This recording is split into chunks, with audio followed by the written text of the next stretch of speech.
This is a special edition of Late Night Health. I'm Mark Allen. We're going to take a look at World Hearing Day, and our guest is the Director of Research Audiology for Signia, USA.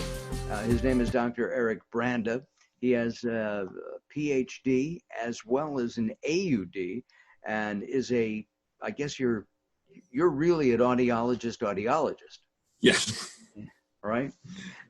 It's nice to talk to you again. We talked to you last year. World Hearing Day. Tell us about that. So World Hearing Day is it's brought from the World Health Organization, and it's a way to really help bring attention to hearing loss and hearing care in general. Are we seeing an increase of people with hearing loss and hearing problems more so than we did, say, 10 years ago, even 15 years ago?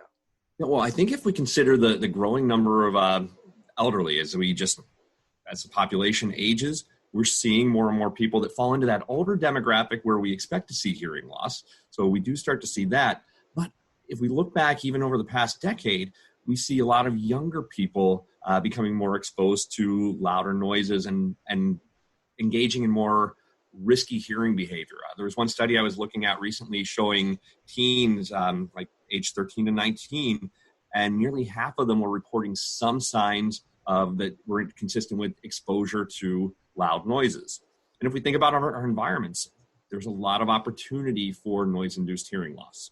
I was out to dinner last night, and the noise level in the restaurant, which seems to be the trend throughout the country, was really loud. And I used my cell phone. I have your Signia app on it, and I just made it so that I could hear in a noisy level, so I could hear the people talking at the table. Signia has changed my life because of the hearing aids that I have.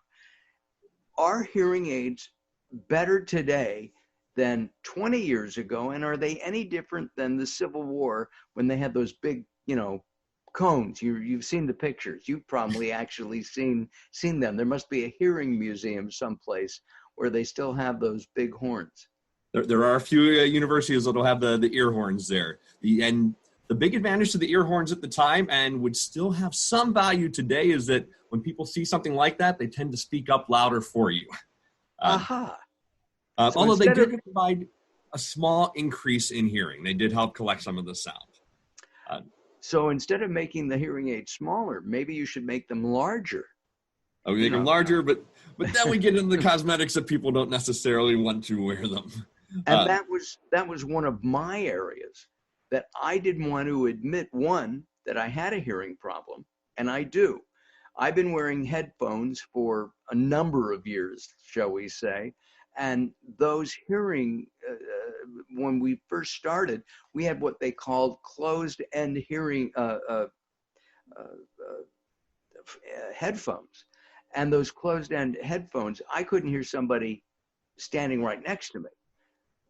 And we cranked it so that we could hear ourselves, our guests, our music, whatever it was that we were doing. And I think that had a big impact on my own personal hearing.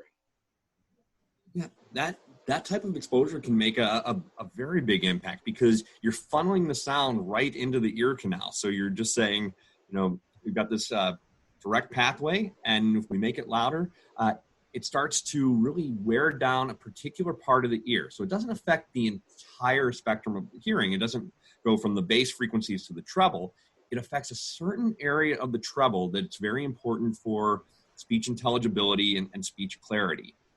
So sounds like S's, T's, P's, and K's, those are all affected. And if you start to think about it, a word like cat and the word pat, those can be very easily mistaken, because if you don't hear the C in the T or the P in the T, it just sounds like the same word, because you're just hearing that vowel sound, and vowels carry the power.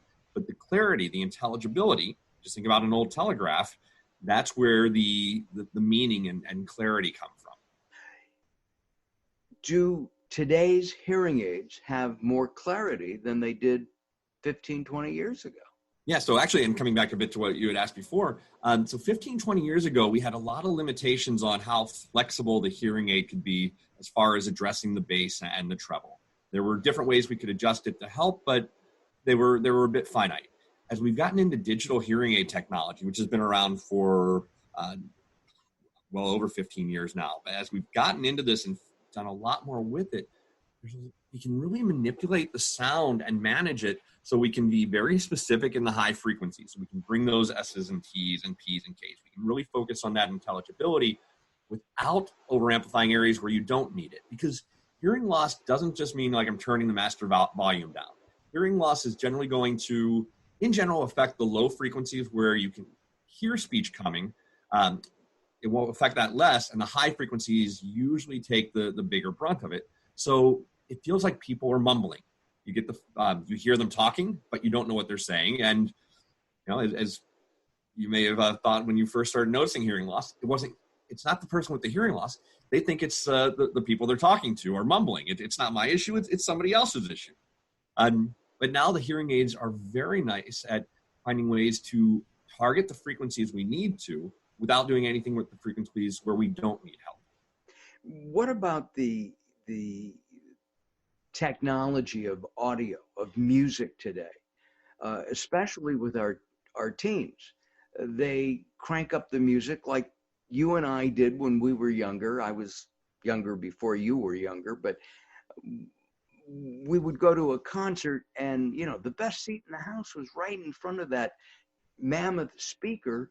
And you not only heard the music and left with ringing in your ears, but you felt it throughout your body.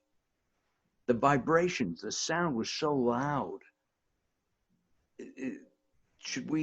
How do we go to a concert today, enjoy the music, but don't damage our hearing? So when it comes to concerts and appreciating live music, I love live music.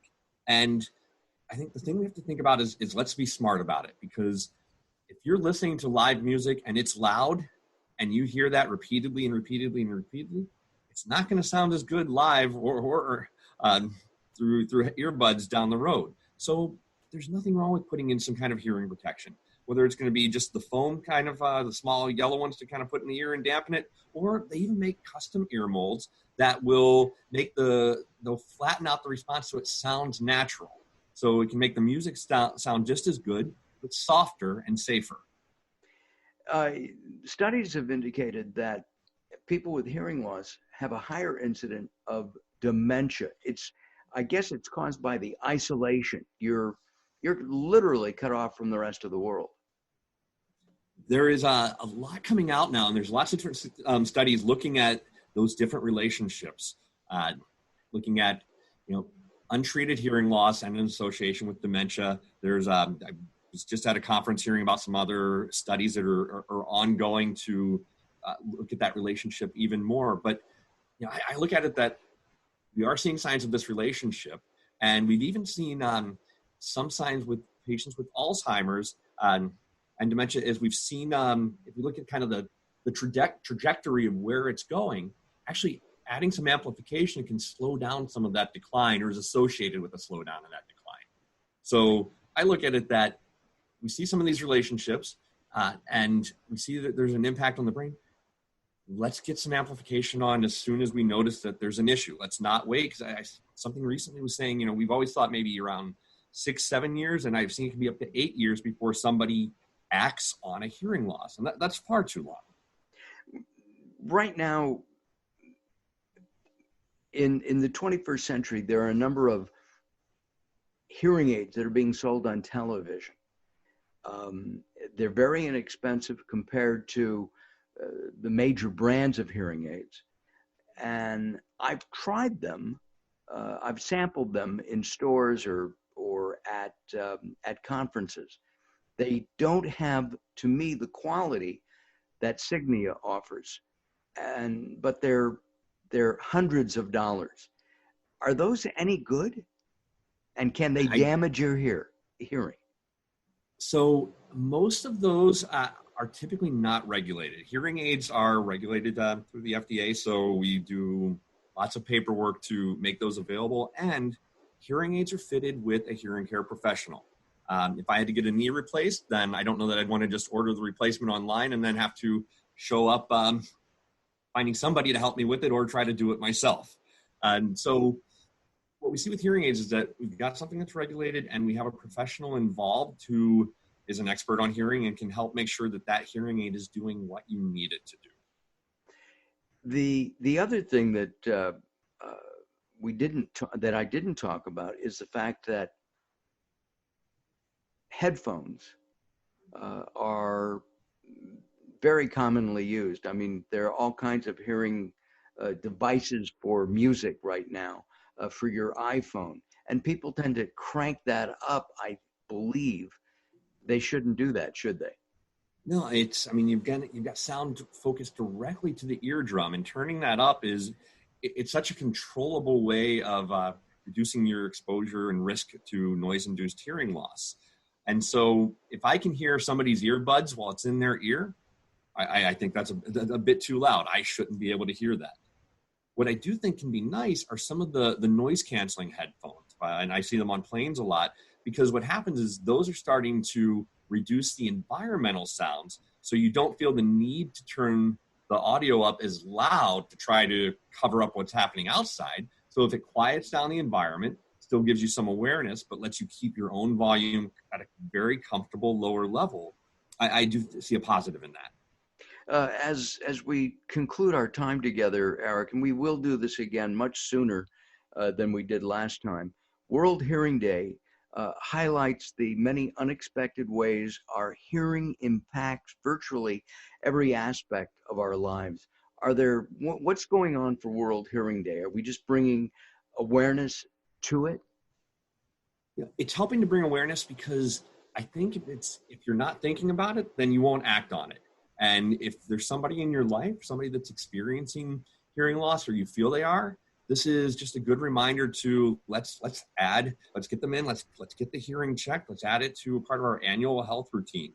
We actually have a lot of information on our website, www.signiausa.com/World Hearing Day. So if you're looking for some resources on things and looking to really kind of be aware and take more control of your hearing, there's some resources there. And that's www.signia, signiausa.com/World Hearing Day. That is correct. And our guest has been Dr. Eric Brandeis. He is the Director of Research Audiology for Signia. And I have volunteered myself to be a lab rat the next time you come out with a new set and you need to know if it works or not. As long as there's no cutting. All right. Because none at all. That blood would make me sick. Eric, thank you very much for your time. I really appreciate it. This is Late Night Health. If you go to our website, you'll see a pretty picture of Eric and a link to the website for World Hearing Day from Signia. I'm Mark Allen. We'll be back very soon with another special edition of Late Night Health.